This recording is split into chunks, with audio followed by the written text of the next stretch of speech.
आज तारीख है 2 फरवरी 2026 और हमारे हाथ में है भारत मौसम विज्ञान विभाग का ताज़ा मौसम बुलेटिन।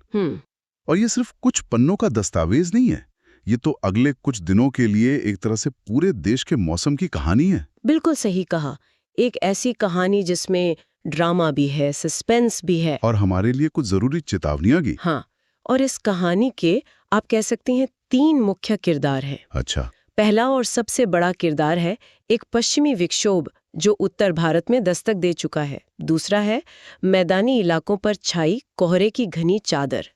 और तीसरा किरदार है तापमान का एक अजीब सा खेल, जहां देश का एक हिस्सा ठंडा हो रहा है तो दूसरा गर्म। तो चलिए इसी कहानी के पहले किरदार से ही शुरू करते हैं।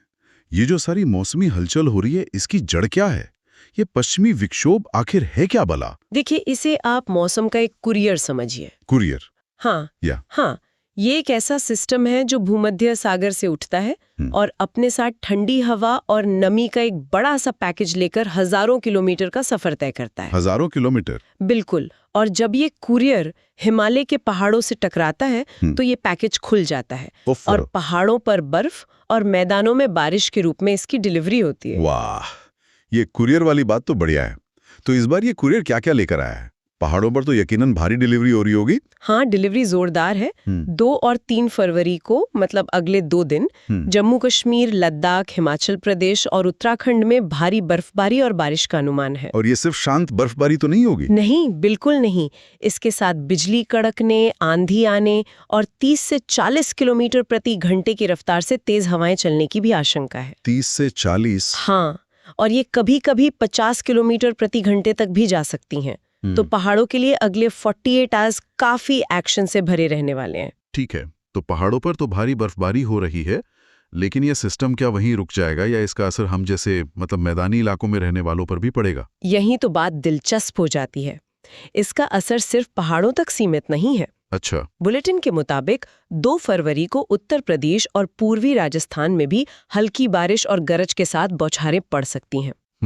लेकिन जो बात मुझे सबसे ज्यादा हैरान कर रही है वो ये है कि इसका असर मध्य महाराष्ट्र तक देखने को मिल सकता है। महाराष्ट्र?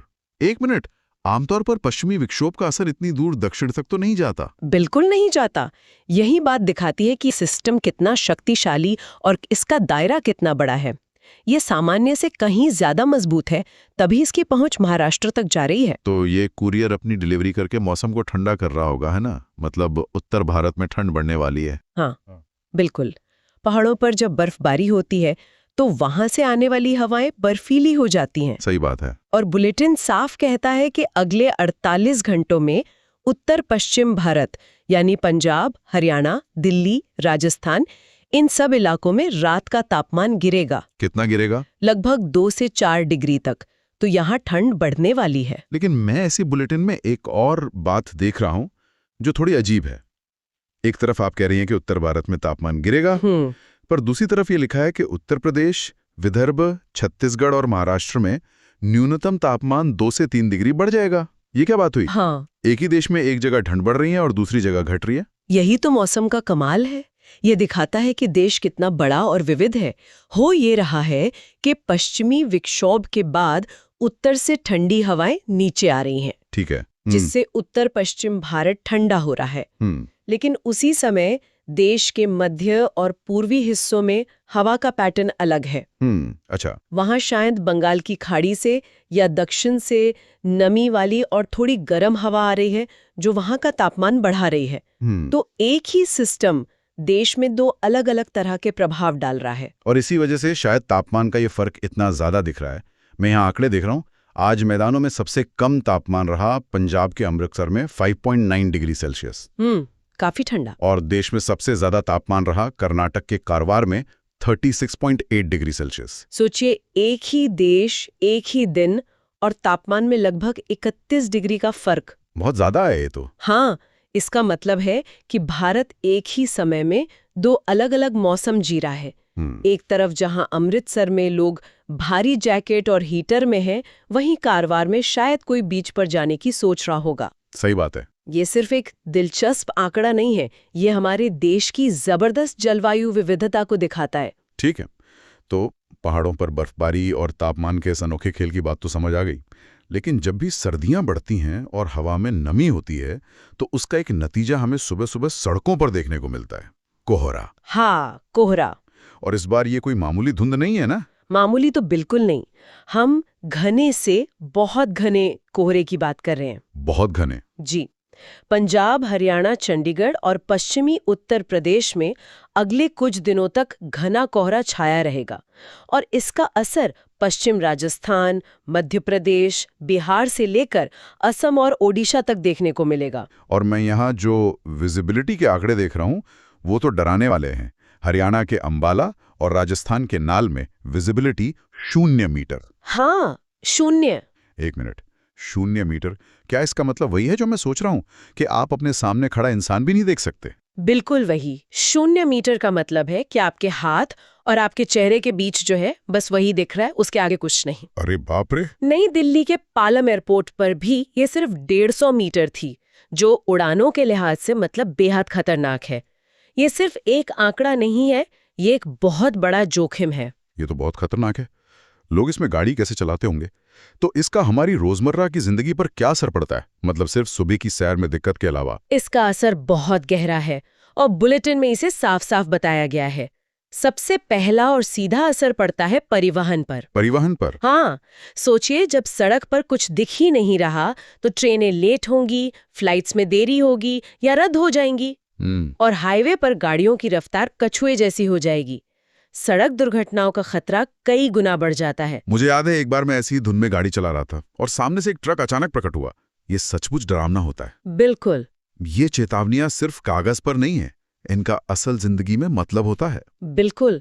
एक और असर है जिसके बारे में लोग अक्सर नहीं सोचते, और वो है बिजली। बिजली पर? वो कैसे? जब कोहरा बहुत घना होता है तो हवा में नमी की वजह से बिजली के तारों पर पानी की बूंदें जम जाती हैं। इससे शॉर्ट सर्किट या ट्रिपिंग हो सकती है और आपके इलाके की बिजली गुल हो सकती है। अच्छा, ये तो मैंने सोचा ही नहीं था।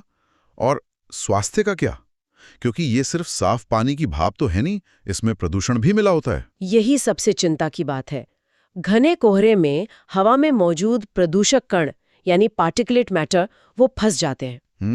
जब हम सांस लेते हैं तो ये जहरीले कण सीधे हमारे फेफड़ों में जाते हैं और सांस की तकलीफ, खांसी और अस्थमा जैसी बीमारियों को बढ़ा सकते हैं। खासकर बच्चों और बुजुर्गों के लिए तो ये बहुत खतरनाक होगा। बहुत ज्यादा। और ये आंखों में जलन और इन्फेक्शन की वजह भी बन सकता है। तो कोहरे को सिर्फ मौसम की घटना नहीं, एक हेल्थ इमरजेंसी की तरह देखना चाहिए। तो बुलेटिन में इन सब खतरों को देखते हुए कुछ खास चेतावनियां भी दी गई होंगी। मैं यहाँ एक नक्शे में पश्चिमी उत्तर प्रदेश के कुछ हिस्सों पर नारंगी रंग देख रहा हूँ। हाँ, हम ये रंग तो हमेशा देखते हैं, हरा, पीला, नारंगी, पर इस ऑरेंज अलर्ट का असल में मतलब क्या है? क्या हमें सच में चिंता करनी चाहिए? हाँ, ऑरेंज अलर्ट का मतलब है बी प्रिपेयर्ड, यानी कार्रवाई के लिए तैयार रहें। ये एक गंभीर चेतावनी है। अच्छा। इसका मतलब है कि मौसम इतना खराब हो सकता है कि उससे सामान्य जीवन अस्त व्यस्त हो जाए और जान माल का नुकसान भी हो सकता है। क्या क्या नुकसान हो सकता है? विभाग कह रहा है कि इन इलाकों में बिजली कड़कने और तेज हवाओं से पेड़ों की शाखाएं टूट सकती हैं। केले और पपीते जैसी कमजोर फसलों को भारी नुकसान हो सकता है और बिजली और कम्युनिकेशन की लाइनें भी टूट सकती हैं। और अगर ओले पड़ गए तो? अगर ओलावृष्टि हुई तो ये खुले में मौजूद लोगों और जानवरों को घायल कर सकती है। इसीलिए इन चेतावनियों को गंभीरता से लेना बहुत बहुत जरूरी है। तो फिर किसानों के लिए तो ये बहुत मुश्किल समय होगा। क्या उनके लिए कोई खास सलाह दी गई है? हाँ, और ये सलाह बहुत काम की है।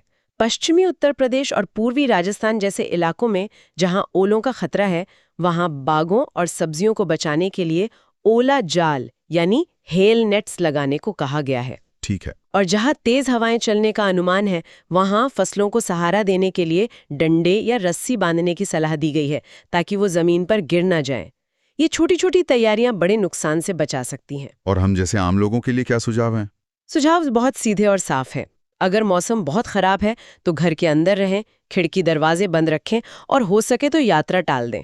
पेड़ों के नीचे तो बिल्कुल नहीं रुकना चाहिए। बिल्कुल भी नहीं। वहां बिजली गिरने का खतरा सबसे ज्यादा होता है। घर में बिजली के उपकरण जैसे टीवी, फ्रिज को प्लग से निकाल दें।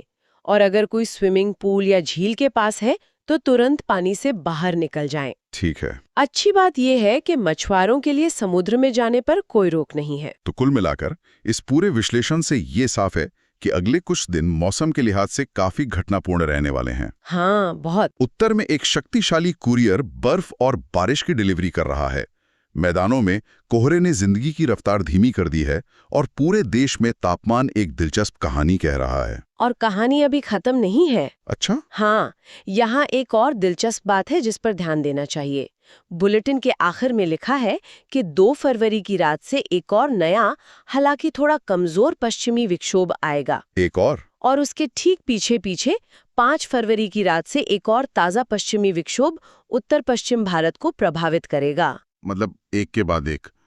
तो ये हमें इस पर सोचने के लिए छोड़ देता है कि ये जो एक के बाद एक आने वाले पश्चिमी विक्षोभ हैं, क्या ये फरवरी के बाकी दिनों के लिए किसी खास मौसम पैटर्न का संकेत दे रहे हैं? ये एक अच्छा सवाल है।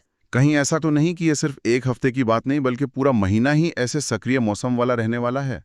और सबसे बड़ा सवाल ये है कि जब हमें ये जानकारी इतनी सटीकता से पहले मिल रही है, तो क्या हम व्यक्तिगत और सामुदायिक स्तर पर इन चुनौतियों का सामना करने के लिए इसका सही इस्तेमाल कर पा रहे हैं?